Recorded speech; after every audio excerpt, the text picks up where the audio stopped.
Welcome to another great episode of the GOOYOW Now show. I'm super excited that Tommy Berretz is on today, and our conversation's been interesting. We talk about building a business to sell it. We talk about for purpose, about moving your entire life halfway across the country to pursue a dream. It's kind of crazy stuff, but he offers a lot of great advice about getting out of your own way. So let's check out what Tommy has to say.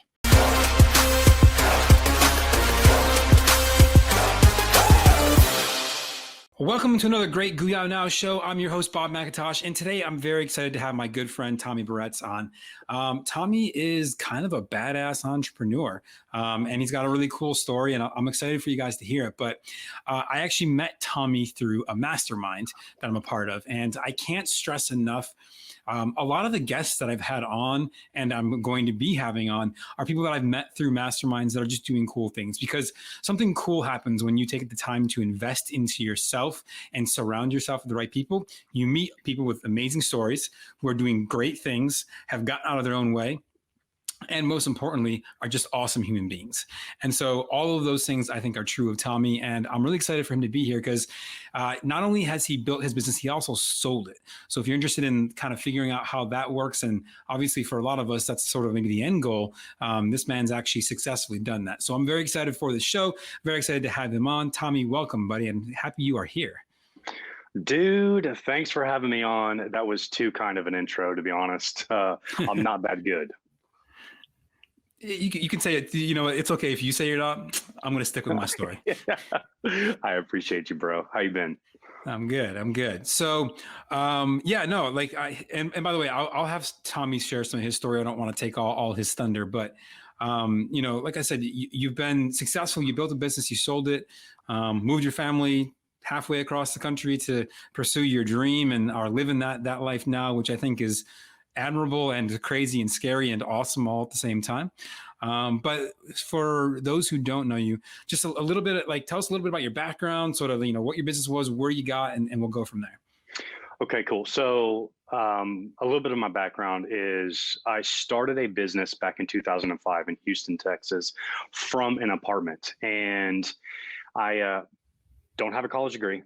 I did graduate from high school. I had no business acumen whatsoever, but I worked for a company, and it was a pool company. And as I was working, I realized, man, I could do this for myself because I understood the operation. I didn't really know the business side of things. So in 2005, I started a business from my apartment, and I eventually scaled that business to have over 200 employees and turned it into a multi-million-dollar business, which I then sold in 2017. So there was a lot that I learned along the way. Knowing the operation kind of made the business, I don't want to say easy, but easier for me because I knew how to actually run it. But like the business side of things, I knew nothing. I didn't know anything about sales. I didn't know anything about accounting. I didn't know anything from anything. And so I just, worked really hard, and maybe I got lucky. I don't know. I think there's a little bit of both, right? I think we do tend to get lucky, but I think at the same time, we create our own luck in many ways by putting ourselves in the right places and the right opportunities. So, okay, so let me ask you this. You start this company, you're working for this pool company, which is awesome. You're like, hey, I think I can do this myself. And you start it from your apartment. You got no college degree.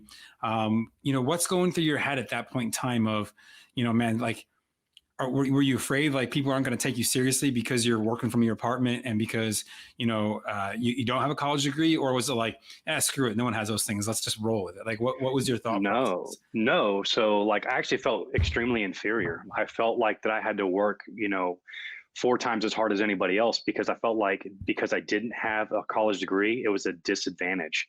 And so because of that, I worked extra hard, and like hindsight's always 2020, but I realized because I didn't have a college degree, it was actually an advantage because it made me feel inferior. So I worked harder than everybody else. And therefore I was able to scale the business a lot faster than anybody else would, because I'm like, man, this person over here has a college degree, this person over here has a college degree. And then working from my apartment, obviously, when you start a business, you want everybody who's a potential customer to think you're like this big, robust company, and you're not doing it from your apartment.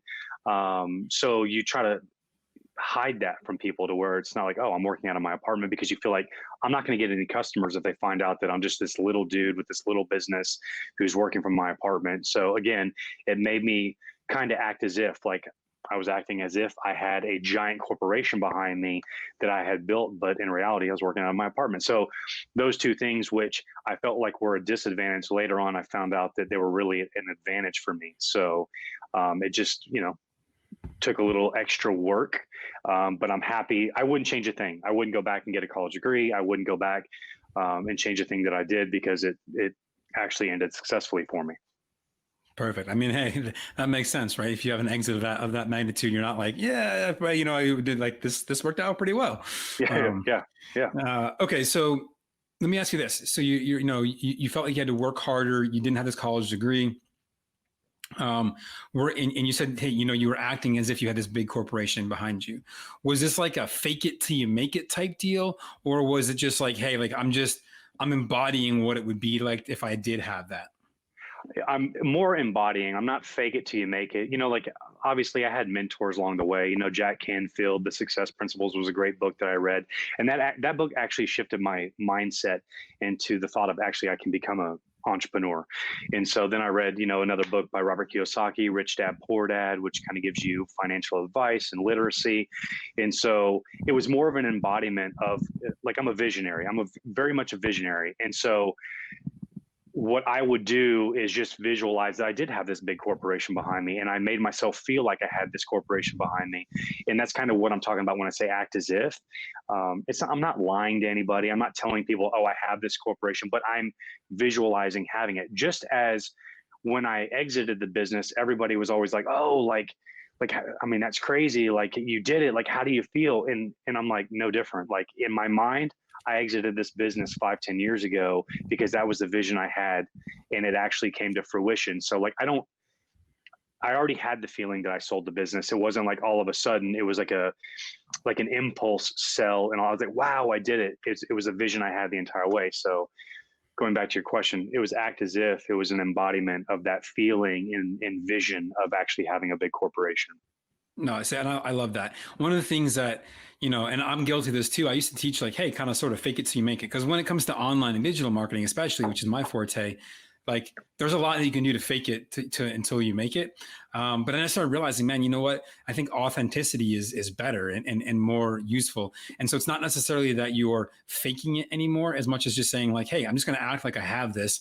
And the cool thing, at least in my experience, and it seems like this is probably yours as well, is that when you just act as if you have these things, you don't have to actually say you do or don't, because people just assume that you do. Because you're acting like you do, versus like, oh yeah, like hold on, let me pull my curtain for my closet closed so that you don't have to see my dirty apartment. Yeah, right. And so like to add to that, when you act as if, like there's also some things I didn't realize till later on down the road, right? Like obviously owning a business when you're a small company, there's some advantages to that. And I didn't, until I started doing consulting, I didn't realize it, because everybody wants to have this big badass business.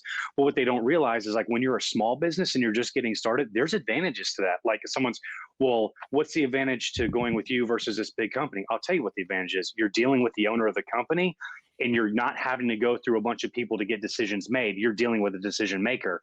And so I think as a client, that's attractive, because when somebody goes to a bigger business, they're like, man, I'm just another number to this big business. I don't matter to them. And when I want something done, I have to wait for them to ask 14 different people to make a decision. But if I go with this smaller company, I can utilize that, because now I'm dealing with somebody who's going to make decisions. And when there's a problem, they're going to handle it immediately. And so that's, from a customer standpoint, that's, to me, that's better for them than going with a bigger company. You're just going to get lost in transition. That's totally true. I love that. It makes me think of two things. One, the show The Office, right? They're selling paper. I don't know if any of you listening or watching have seen the show, but they're just selling paper, right? It's a commodity at this point in time. But they always talk about, hey, like you're dealing with us. It's a small little company. We're not Staples or Office Depot or the big guys where it's like you just whatever. So I love that point of view. And I also love what you said about 14 different people to get an answer.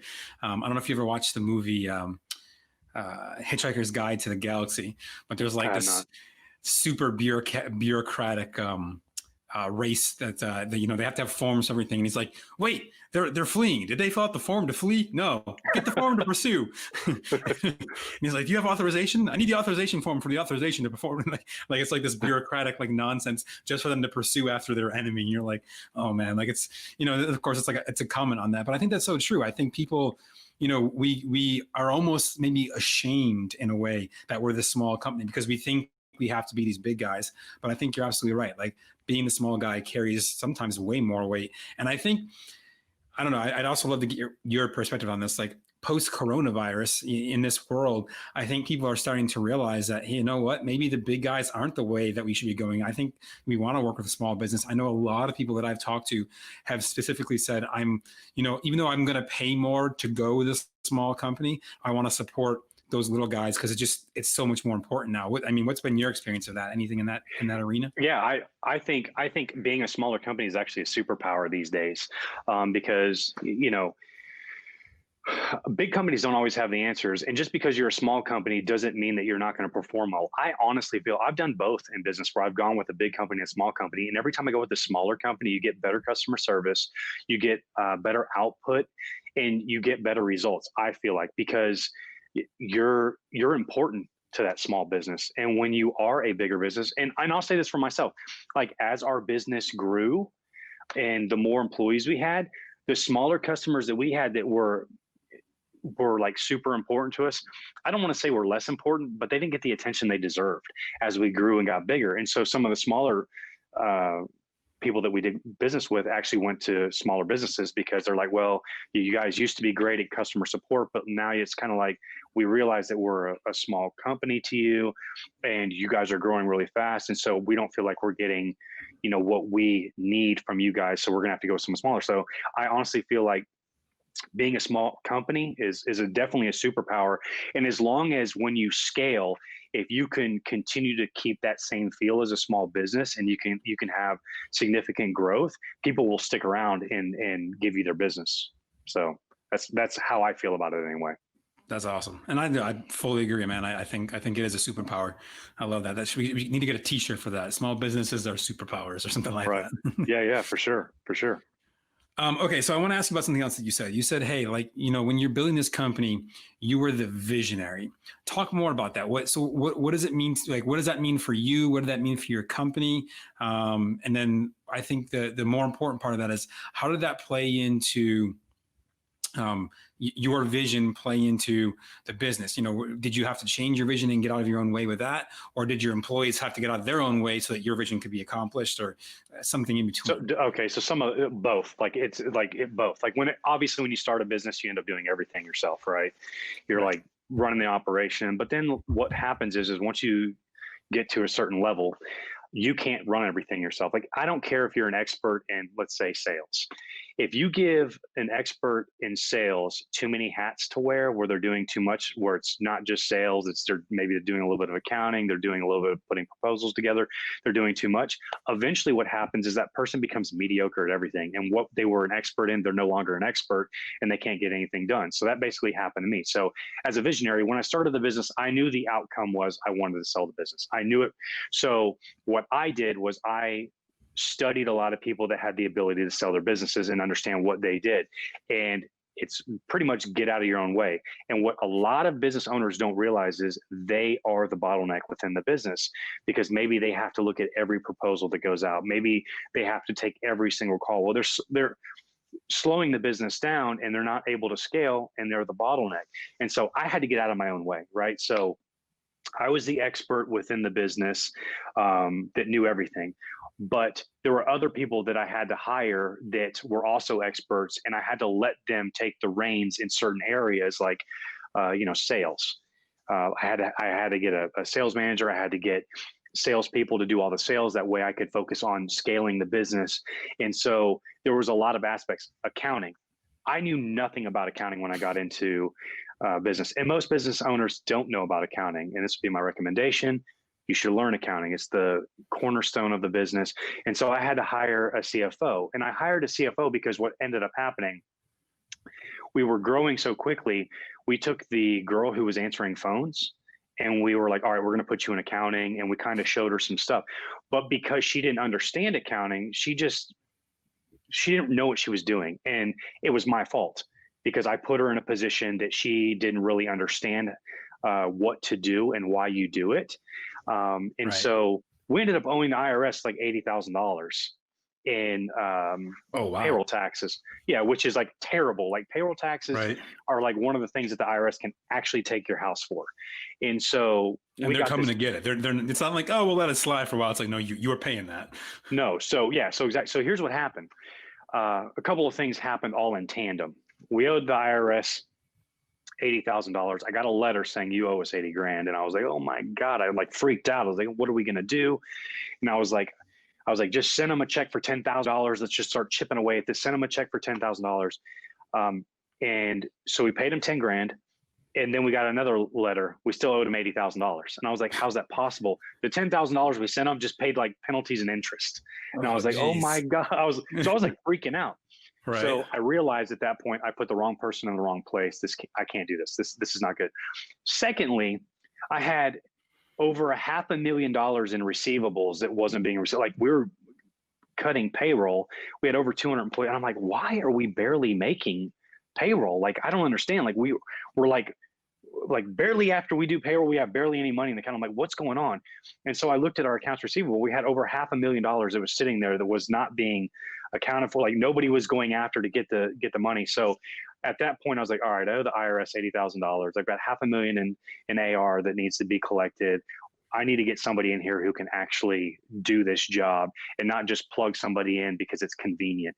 And I think a lot of business owners do that. They hire the person that's convenient, like, oh, my friend's sister's looking for a job, so I'll go ahead and stick her in accounting and I'll show her what to do. So what I did is I went and hired a CFO who then over the next 2 years would tell me how I could spend my money. So I went from like checking my bank account to going, can I actually cut this check? Well, do we have enough money in there to cover it? To where she got the books up to date to where at any given time, my books were live. I could go in and see, all right, yeah, we have this much money in our bank account. This much money is going out, this much money in ARs. And she would tell me, hey, I'd say, hey, I want to buy this program, or we need to get another server. And she'd be like, all right, well, you can buy this program, but you can't buy the server.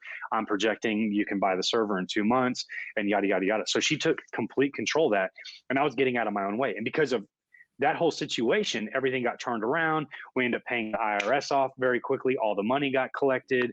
And it was just a game changer for my business. And so, moving forward, I was capable of, like, whenever I was selling my company, sitting down with acquisitions firms and potential buyers, and they look at your financial statements, and I could tell whoever was asking questions exactly where everything was, why it was coded in a certain way, and it made my life a lot easier. So that's one example of many of me getting out of my own way, and that was one of the hardest because you're dealing with money, right? So you don't Right. want to relinquish that control to somebody else.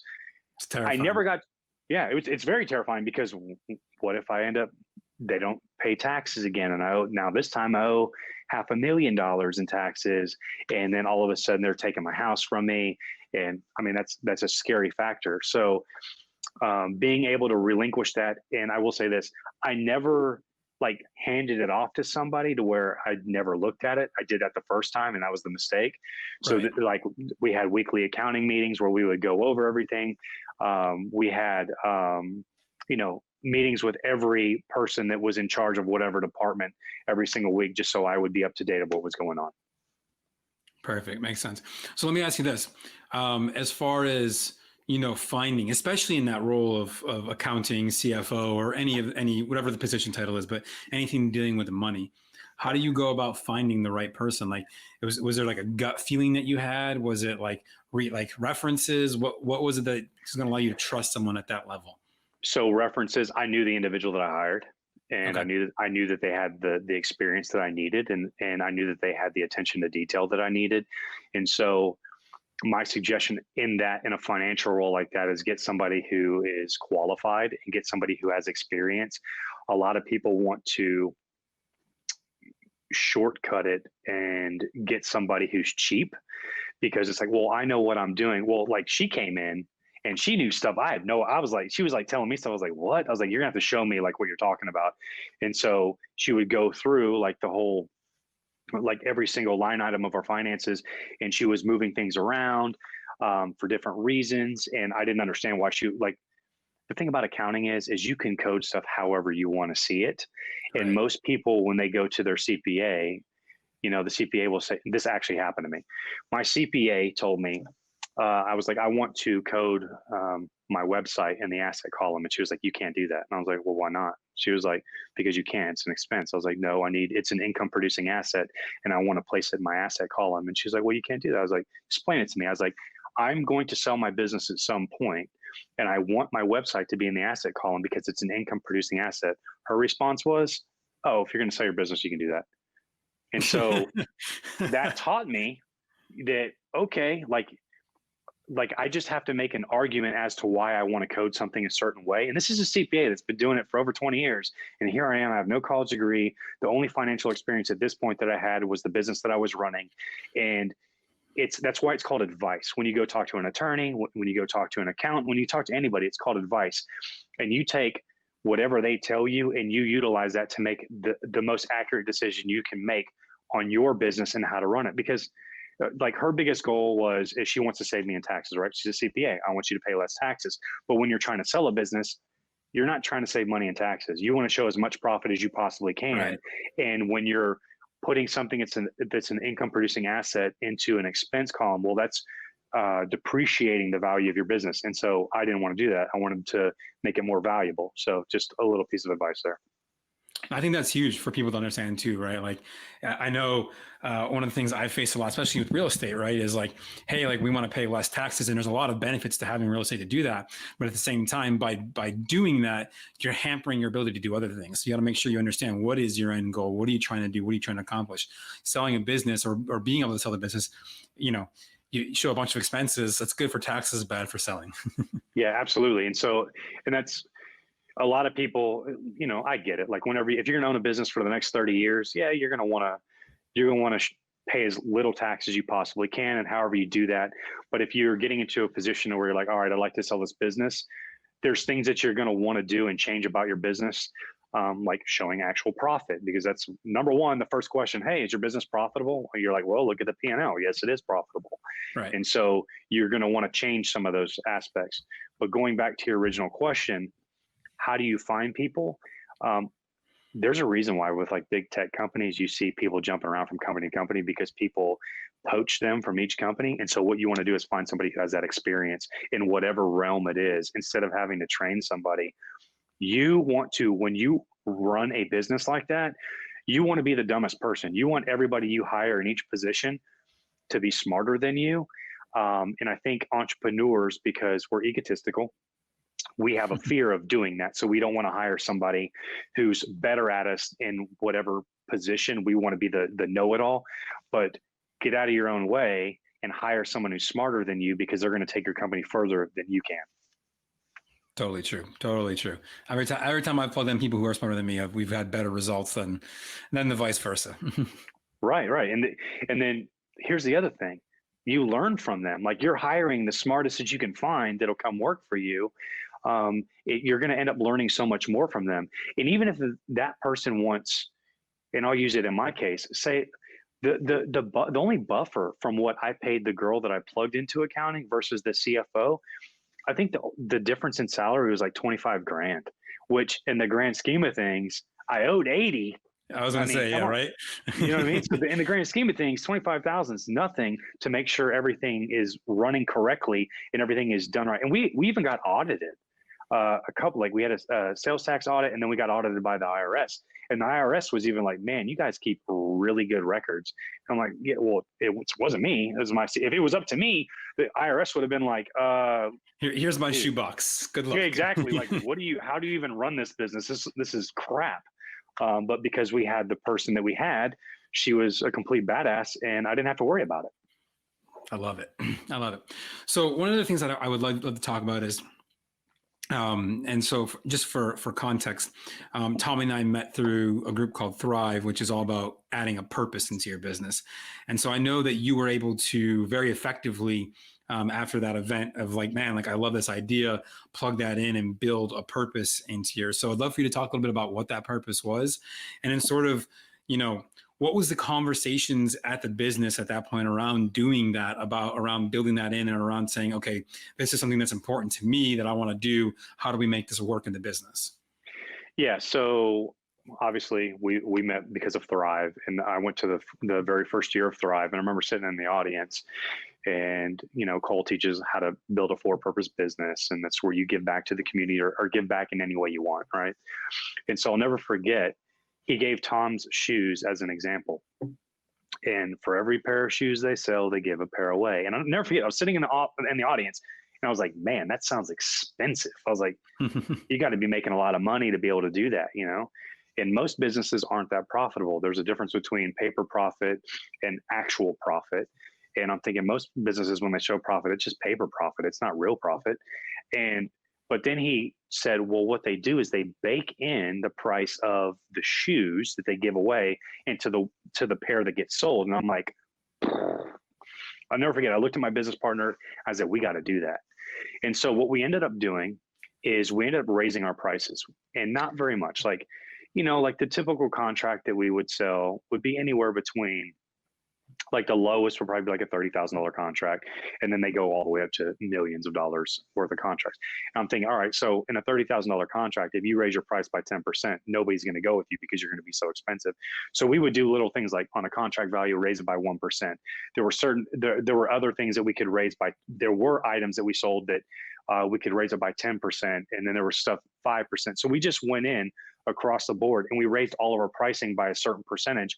And then what we did is we picked a charity. So I'm not a charity. I already have a business that I'm running. And so what we needed to do was find a charity that we knew that our money was actually going to make a difference. And I had a friend from high school named Kenny who started a company called Preservation of Life, a nonprofit, I should say. Preservation of Life, and they feed 1,500 kids a day. And so basically we were like, you're our charity, this is what we're doing it for. And so we just started donating money like monthly to his cause. And the cool thing about that is obviously we knew each other, so I knew that he was ethical with the money we were giving him. But at any given time, we could go, hey, we want to come to one of your sites where you're feeding the kids. And we did. We would go every now and then. We go to the sites to see what our money was doing. And I'll tell you, man, we actually shot a video. It was for Thrive, and we hired a film director to shoot this like mini movie, like a short. And in the middle of shooting where these kids are getting fed, I mean, these are kids. They're kids. 1,500 kids in Houston a day don't know where the next meal is coming from. And in the middle of like shooting this little of the kids eating and stuff like that, the director put the camera down and walked outside. And I was like, oh, what? I was like, what's going on? So I walked outside. He had tears in his eyes. He's like, man, this is unbelievable. He's like, like I'm over here, like stressing out about stupid stuff. And then I come here and these kids don't even know where they're going to get the next meal. He's like, I cannot believe that this is happening. And I commend you guys for what you're doing. And he was just super emotional. He stood outside for like 15 minutes before he could prepare himself to go back in and continue to film what was going on in this room. Yeah. And so it's like, just getting that, the idea is if every entrepreneur was a for-purpose business, and everyone always thinks, I don't make enough money to give money away.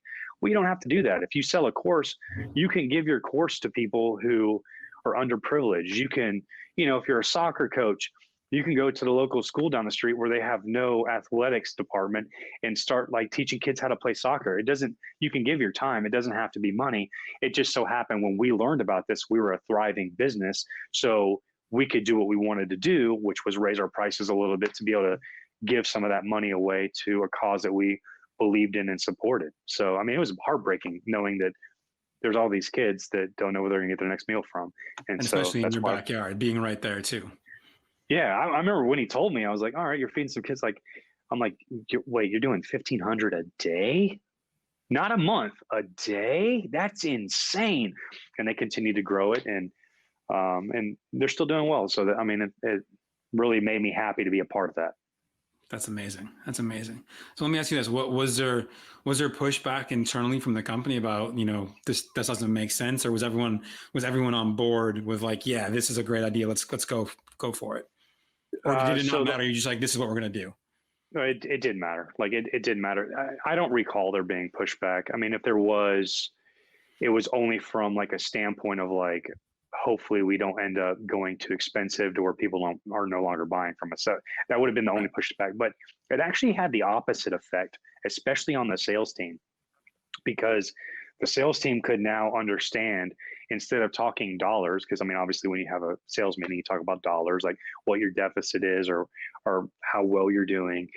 And all they cared about was like, so how many meals did this buy us? Like what, like how many kids did we feed with this? And so like sitting down, it was like, all right, so this past week we generated this much revenue, which equates to, 700 meals or whatever the numeric was.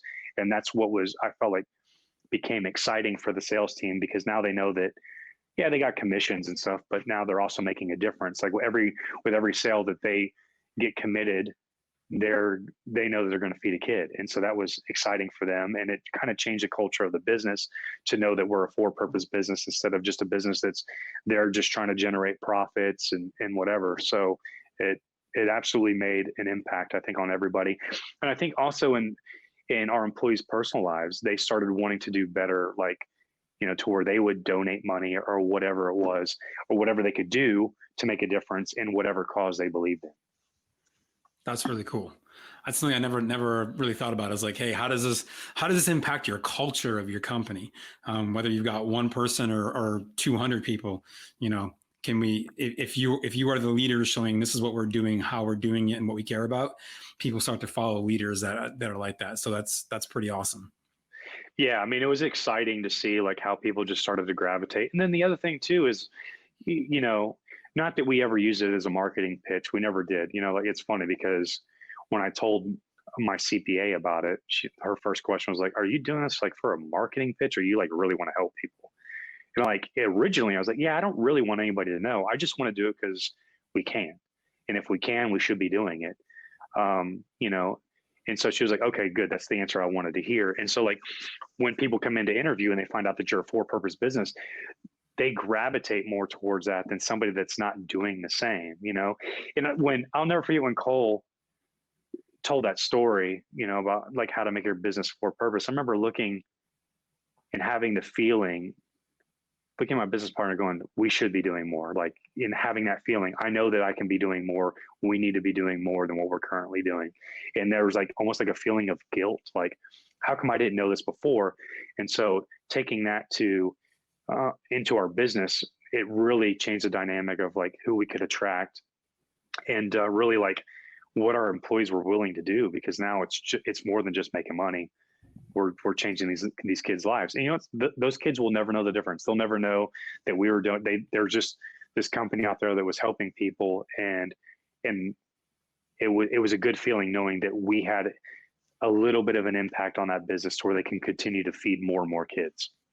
That's amazing. And dude, for all of you listening or watching this right now, I implore you to say, what can you do?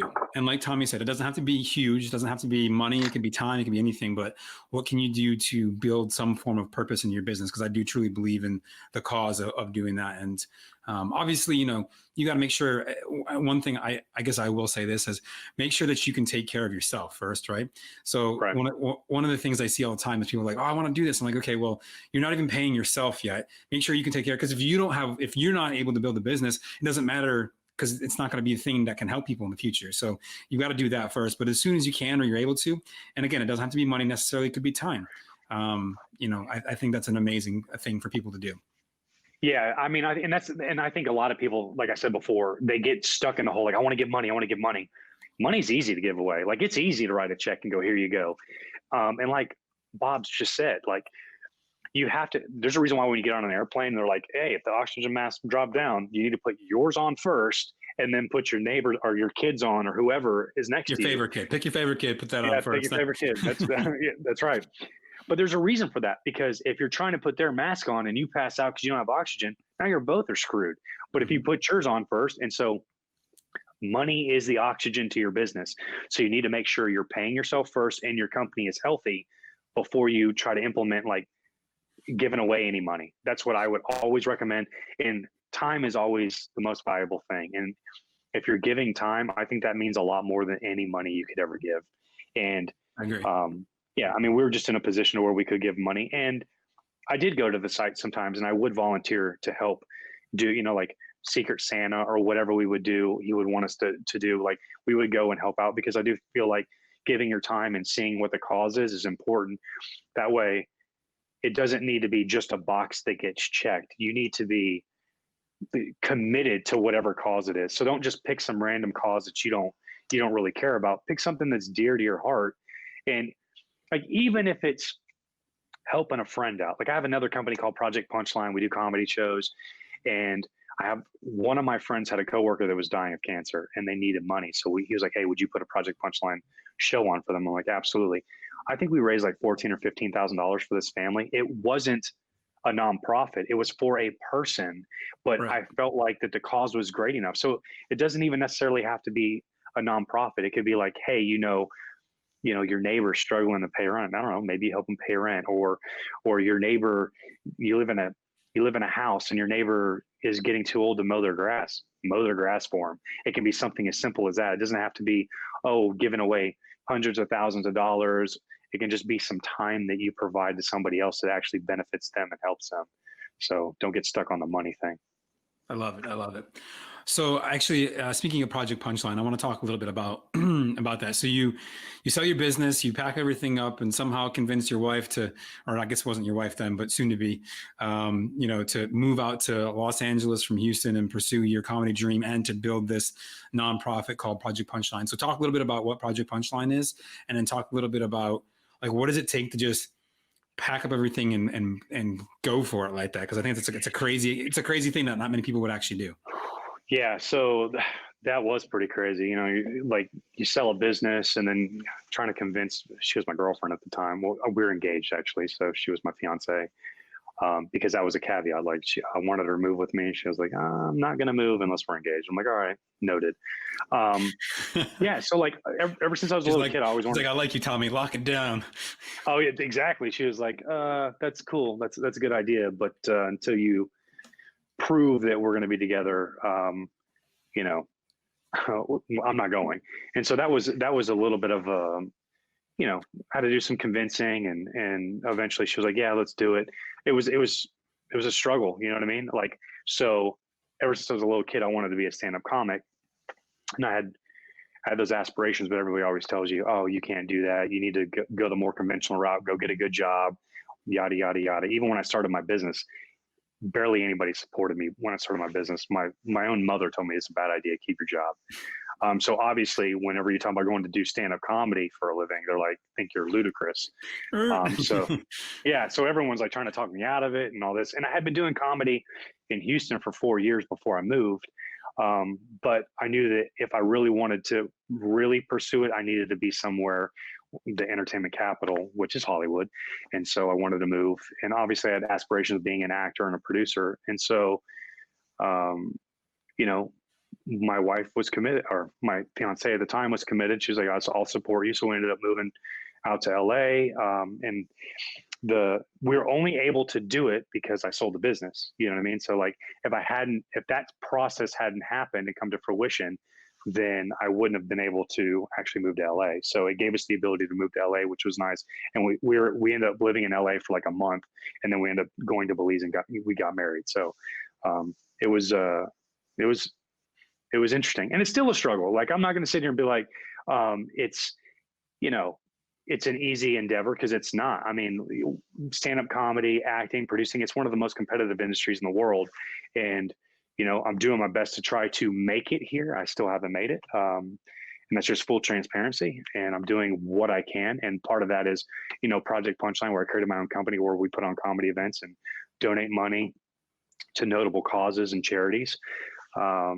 But yeah, I mean, it's a struggle, but I also think that the most unhappiest people on the planet are the people that don't challenge themselves to the full potential. And so what I'm trying to do is challenge myself to my full potential and be uncomfortable all the time, to where I'm actually pursuing something that I feel that once it comes to fruition, will be very gratifying.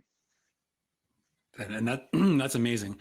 Like I know I've had many conversations with friends and like other business people that, they're not, I mean, I think that's even why I joined the mastermind in the first place. I was like, I remember sitting there going, man, like I've become very comfortable right now. And that's a problem, right? Right. Recognizing that whole, like things are good. I can keep rolling with what it is and, and I'll probably be fine, but I want that next level of whatever it is.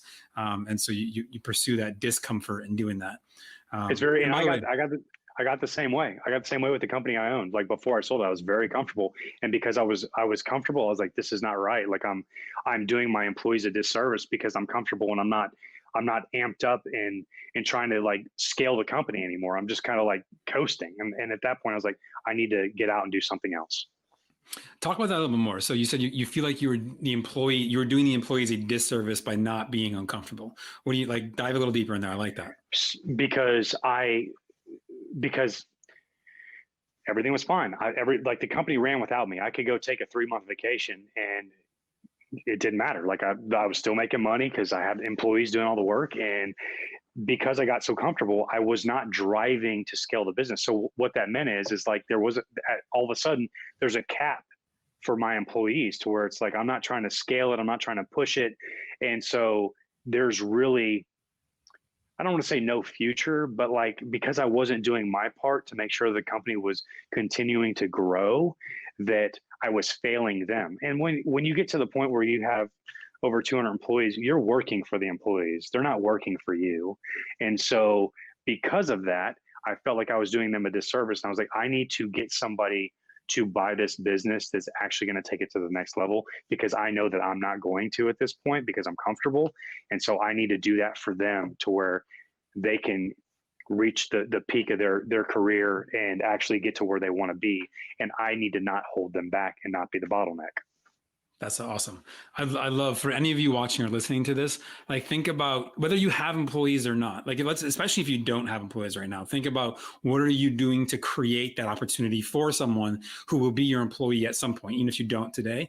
Because I know sometimes, I don't know about you guys, but I have a habit of like, man, if I don't understand why something's applicable to me, I'll kind of check out of the idea. But I think this is fully applicable whether you have or don't have employees. And obviously, if you do, the advice is directly applicable. But I love it, dude. Well, this nobody wants to work at a dead end job. Nobody wants to be like, there's no room for growth anymore. I've reached the peak level, and so like, true. I mean, you got to think about that with yourself. Like you wouldn't want to work at a dead end job. So yeah, keep that in mind. Yeah, it's true. Well, dude, this has been a fascinating conversation. We went a lot of places. What I love about this process that I've been going through with this show more than anything else is that I never quite know exactly where it's going to go. Like I know the starting point, I have a few key highlights, but the path of where we wind in each of my conversations I've had has been phenomenal for me. Just because A, I get to learn cool things about people that I'm like, man, I didn't even know about that. And B, there's always great advice along the way. It's like Salt Bay, just sprinkling good stuff all over the place. Yeah, for sure. So thank you. So if people want to connect with you, learn more about you or converse with you, where can they find you? Instagram, at Tommy Berretz. I mean, even if someone has like a business question, they can email me, tommy@sellableiNC.com.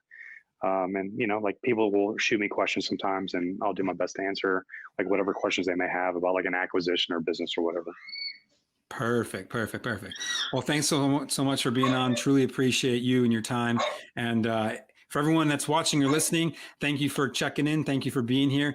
As always, please make sure you subscribe, rate, and review this, either YouTube show or podcast, whatever platform you listen. Your subscription, rating, and review helps this get out to more people, which is super important because we can't help more unless we have people doing that. So appreciate you each for doing this. As always, any of the books, references, emails, Tommy's contact information will always be available in the show notes. You can go check those out. And again, thanks, Tommy, for being on. Truly appreciate it. Yeah, dude. Thanks for having me on. I had a blast, bro. All right. Take it easy, guys.